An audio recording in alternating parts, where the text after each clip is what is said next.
Milwaukee to Miami, New York to Los Angeles. It's Walt's Take America's Pulse. Check us out on Facebook, Walt's Take America's Pulse. It's a group. Check me out, Alexander. Milwaukee right now. Float like a butterfly. Sting like a bee. I'm changing my passwords, changing my emails all the time because motherfuckers be at me. All caps WTAP at Walt'sTakeAmericasPulse.com. That's the email. Check us out, Walt'sTakeAmericasPulse.com. Join the motherfucking membership on Walt'sTakeAmericasPulse.com. Join the thousands that are complaining. Join the thousands that are giving me attaboys. They love it. Alright, now I wanted to go over quickly a summarize over everything. What we went over. We talked about the shitty deal. We talked about Levin just busting the Goldman Sachs people in the chops. We talked about the large banks too big to fail. We talked about everything with the shitty deal. We talked about, get this, the ironic hypocrites that are on the Republican side. We talked about the here we go again Republican bipartisan shit when it comes to immigration reform. We talked about the finance reform. That was the shitty deal. That was finance reform. This here we go again was immigration reform. And now we're going to talk about Ben Nelson. But first, I wanted to go over something right quick. I wanted to comment on how elections have consequences. I can't stress this enough. Elections have consequences. George Bush and Republicans were so incompetent. They ran the economy into the ground. Alright? Everything they fucked up. Everything they touched, they fucked up. They deregulated shit, they fucked that up. They fucked the economy up. They ran the wars incompetently.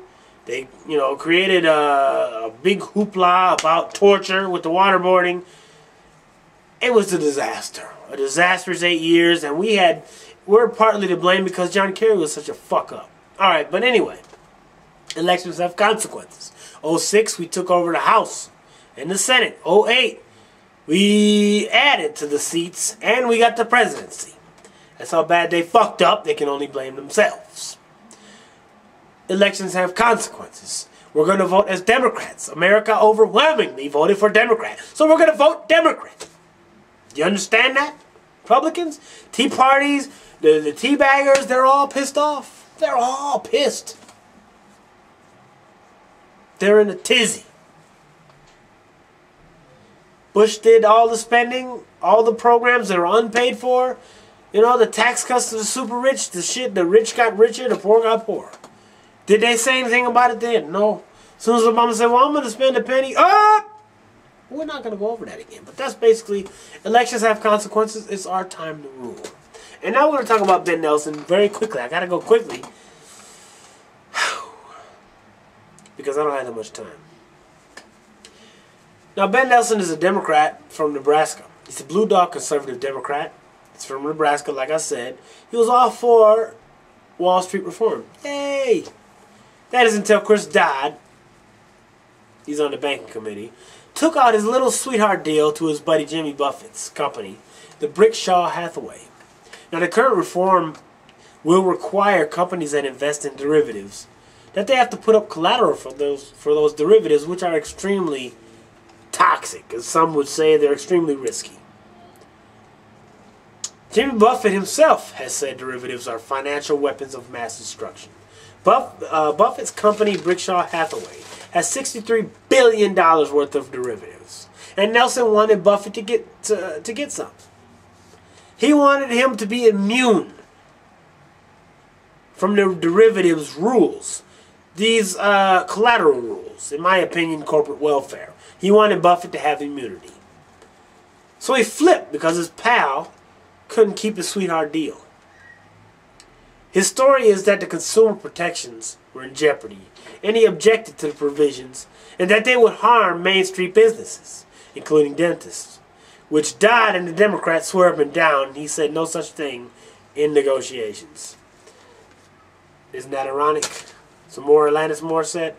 To top it all off, for Benny, is the fact that he and his wife own $1 to $6 million worth of stock in his pals Buffett's firm, Berkshire Hathaway. So get over it and become a Republic puke, Ben. You are not one of us. So basically, don't you see how ironic that is? Isn't it ironic that they would dare take the money and their special interest, his personal interest, he is standing. It's like you shouldn't even be able to work the case because you have a personal vested interest in this.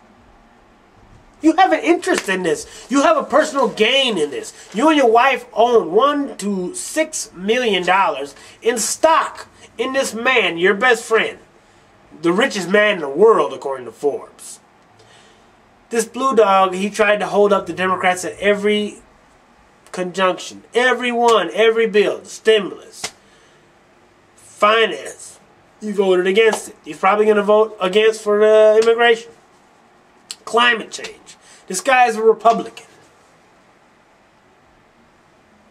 Like you said, he was all for Wall Street until you took out Jimmy Buffett's immunity. Corporate welfare. He took that out, so he didn't like that. Oh, I'm not going to vote for it now. And if you remember, he had sweetheart deals from the healthcare bill. He had sweetheart deals there. And the Republicans went ape shit over it. So they had to take that shit out. So you are just a massive pain in the ass. You and Joe Lieberman are a massive pain in the ass. You are fucking up everything for Democrats, and you call yourself a Democrat. Thank God the Democrats and Nancy Pelosi and Barack Obama, thank God they took over and stomped on your stupid face. Your buddy Buffett, Jimmy Buffett, your buddy, the one that is the richest man in the world, he has $63 billion worth of derivatives. He has to put up collateral. I'm sorry. You can't get a sweetheart deal here. Nothing to do with dentists. Nothing to do with Main Street businesses. It's your boy has to pay. Now, it's just ironic that we find out that he and his wife own stock in this company. It's ironic. But it's a fact. And this is the same thing how Republicans and Democrats are all in pockets of big business, of Wall Street. This is how we have to fight this.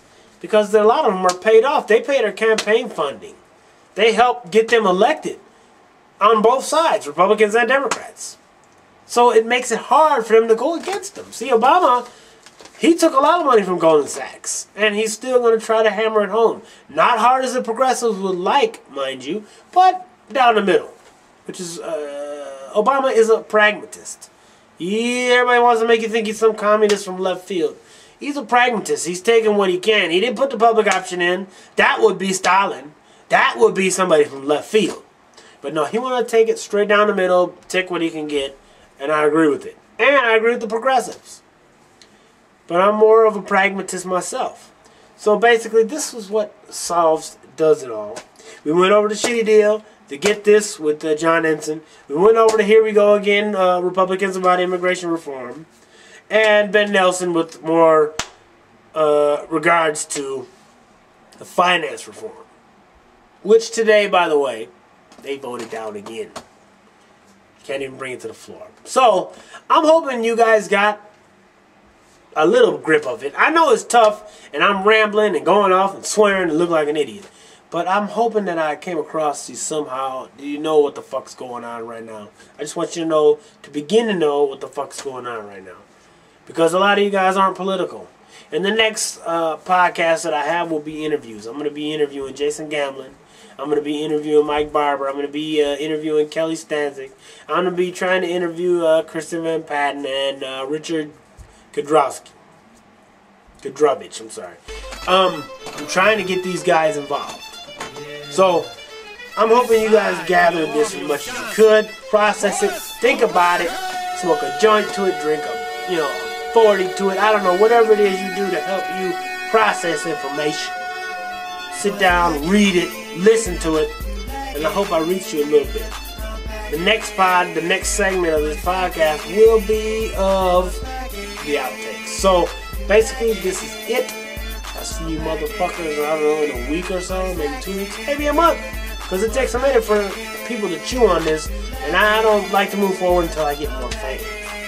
Add me as your friend on Facebook, Alexander Milwaukee.